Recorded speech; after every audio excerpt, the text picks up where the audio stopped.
Xwendekarên zanîngeha Mêrdînê yên beşa sêwirandina mücevheran û zêrgerkê li gor çanda Mêrdînê xişiran disêwîrînin. Xwendekaran li zanîngehê Gustîl, Zendik, Biroş û gerdaniyên ji hev xweşiktir çêkirin. Li Mîdyetê jî pêşangeha van xişiran hatin derxistin.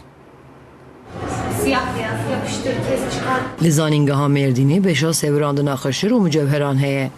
Kaynak yapabiliriz, nasıl bir ürünü bir araya getirebiliriz. Xwendekarên vê beşê li atölyeya zanîngehê gelek berheman çê dikin. Xişîrên mîna Gustîl, Zendik, Biroş û gerdaniyan li Midyadê pêşangeh hat vekirin. Di pêşangehê de resmên ku ji aliyê xwendekaran hatine xêzkirin jî hatin pêşedan. Di pêşangehê de xezê jî nehat bîrkirin. Akademisyen û xwendekaran Biroşa Filîsînê bi sînga xwe vekirin.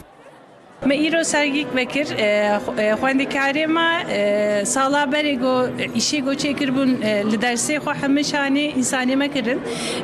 Em gelkî kêfa me hat got gelek însan hatin û me tebrîk kirin. Gelkî tiştê xweşik çêkirine.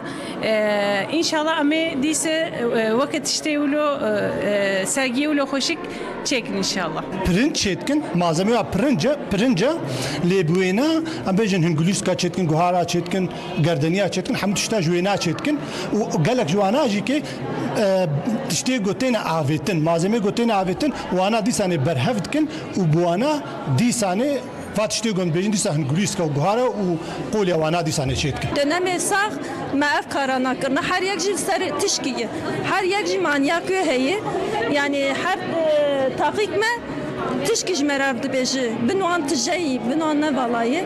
Pêşangeh vê hefteyekê dewam bike. Li Sura Diyarbekir